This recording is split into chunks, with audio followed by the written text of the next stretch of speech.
Hey guys, welcome back with me again in this channel. On today's tutorial, I'm going to show you how to create crumbled paper background in the CapCut Mobile. So here you can just add any solid color background you want. I'm choosing white, and here go to the video effect. Find the texture category,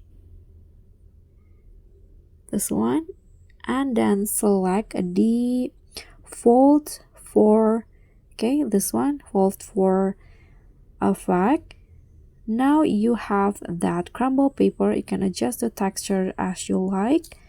Click on the check icon, adjust it for the entire clip. And if you want to make the paper background darker, you can just go to adjust.